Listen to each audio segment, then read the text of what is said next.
What's up guys, Jeff Cavalier, ATHLEAN-X.com. So if you're watching this video, then you're likely in the gym. But are you doing the exercises I'm going to show you today? Likely you are, because they're 10 of the most popular. But there's a big difference between just doing an exercise and doing it properly. My job is to make sure that you're doing them all properly. And it starts right here with a preacher curl. You see, a lot of us don't really like the exercise as much because it feels like we get a strain on the biceps in that stretch position, in a not so good way.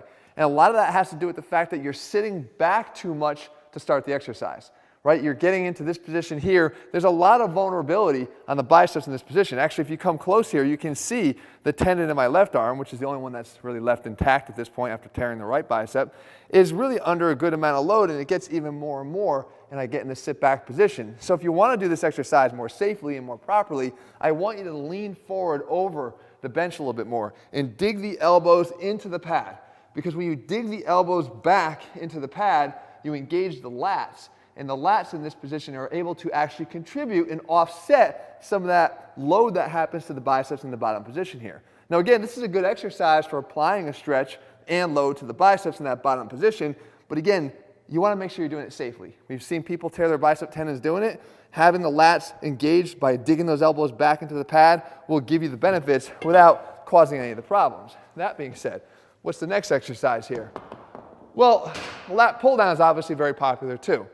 But when we talk about lat pull down, if you're trying to do it in a way that you want to focus on building your lats, then using this bar might be a big mistake. And why is that? Because holding the bar in this position right around the bend of the bar is good for getting the entire back development. But if I really want to zero in on the lats, then I have to put something on there that gives me a much more narrow grip.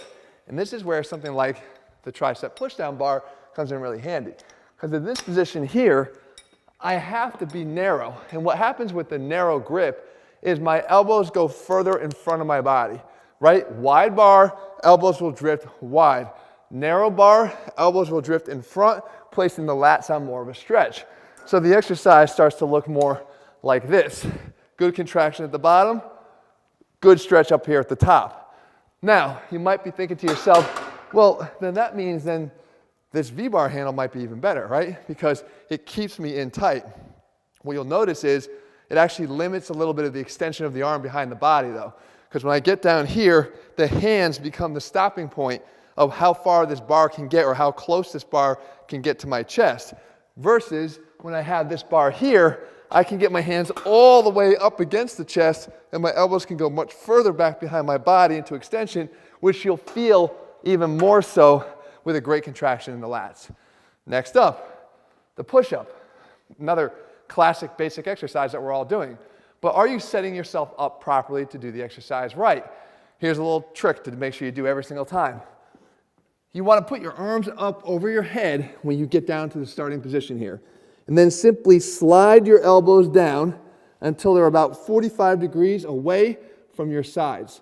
In this position here, all you have to do is just slide your hands back to put them under your shoulders. Right there is the perfect push-up position to make sure that my elbows are stacked over my wrists that give me a good, safe, strong push-up. Now, one other thing to note, when you push up, do you just go straight up and down? Because we know that's not the natural arc of a pressing movement.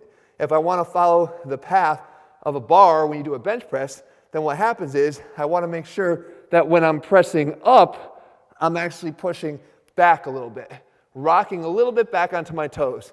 So you see that I let my toes rock down as I go down, and then I rock backwards as I go up. And what that does is that follows the more natural arc of the bar when we do a bench press, right? When we're in this position here, we press, the bar goes up and back just a little bit. We mimic the same thing here when we do the push-up. Number 3, a lunge. One of my favorite ways to train my legs is with a lunge, and particularly a dumbbell lunge. Because I think that if you get in trouble and you need to get rid of the weight, it's a lot easier to drop the dumbbells than it is to drop a barbell. Now, which direction do we go? Forward or do we go backwards? For me, I want you to go backwards if possible, because it takes some of the strain off of the knee to do that. But I want you to do it in a particular way. Don't just step directly back to do the lunge. I want you to step back and out to widen your base of support. So you come out that way, okay? Now, The reason for that is with a wider base of support, I'm not going to feel balance challenged. And a lot of people that do the exercise claim to not like it because they feel their balance is more compromised than their ability to train their legs. Another way to ensure that you're doing this right, though, is when you step back, also rotate just a little bit with the chest over this front knee, because that will actually recenter the center of gravity, put it right up over that main base of support here, so I feel stable and I can press back up to the top. So the two parts are wide and out, little turn of the chest in the direction of the forward knee. If you want to do these forward, you can. I actually covered this in the Rocks video, training video. He steps forward and out, and with a little turn over that front leg. Forward and out with a little turn of the chest over that front leg.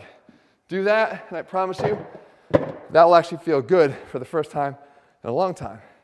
Moving on, next exercise, the lying tricep extension.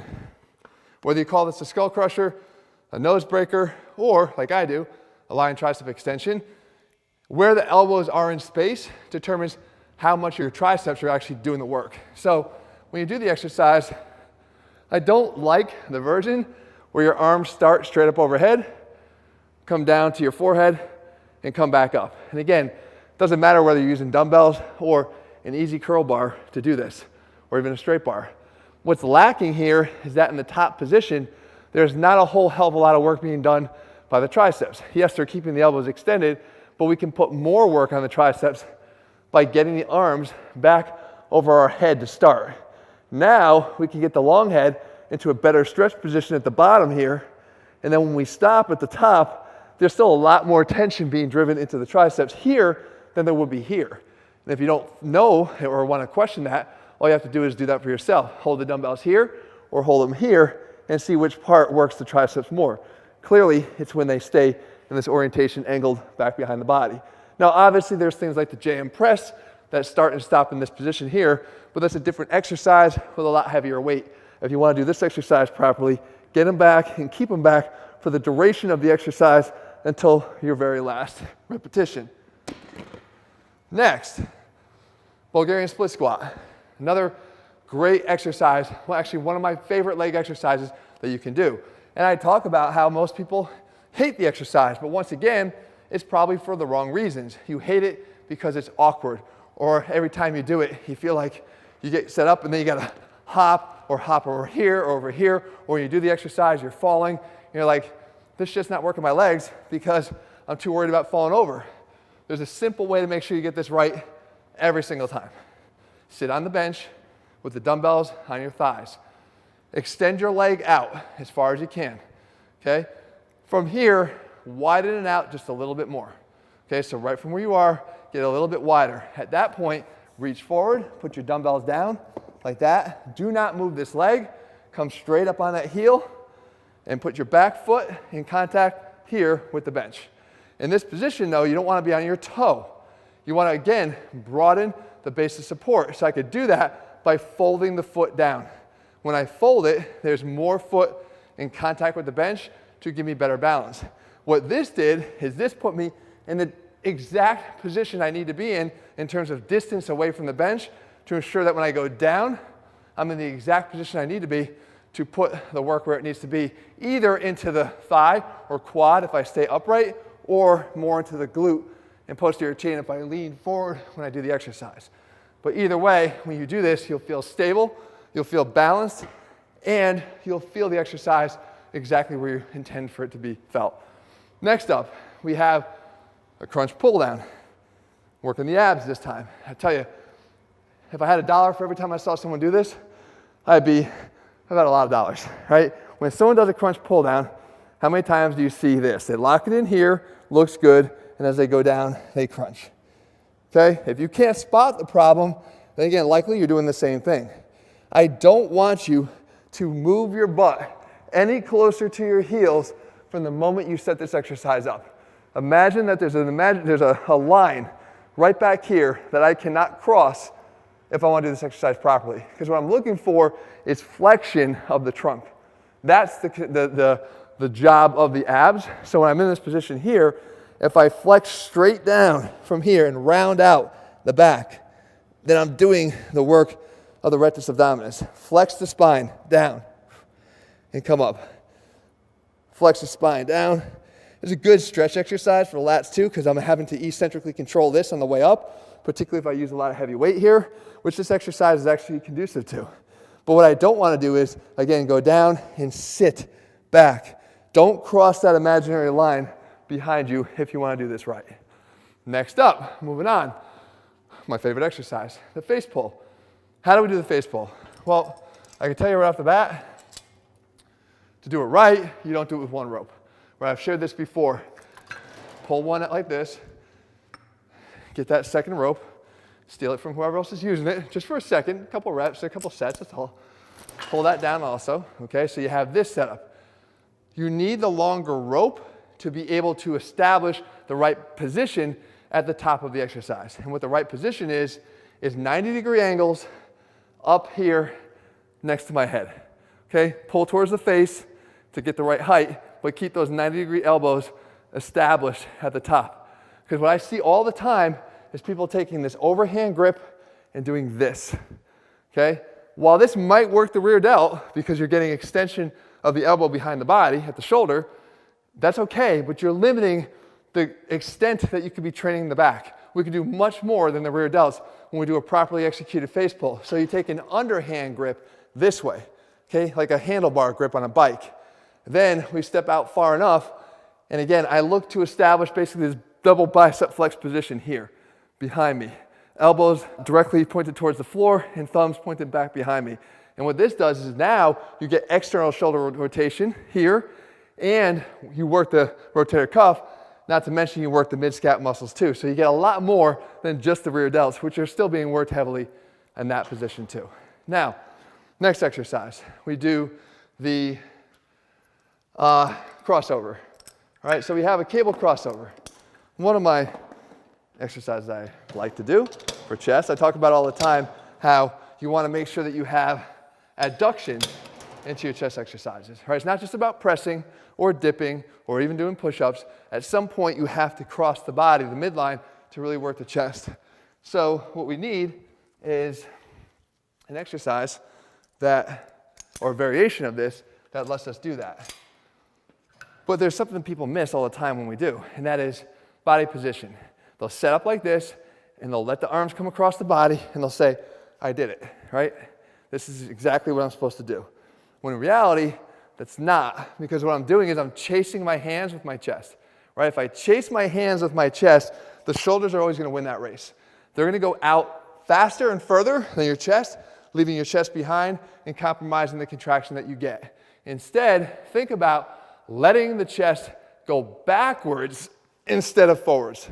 Okay, don't chase the hands, try to separate from the hands. Hands go forward, chest goes backwards. Let that chest get prominent.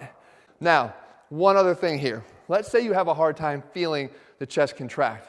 This exercise is designed to do that, but you have options, right? I could take these cables and bring them straight across midline. I could have them go from low to high, right, in this position, or I could go from high to low. Let me ask you a question. If I told you right now to contract your chest as hard as possible, what would you do?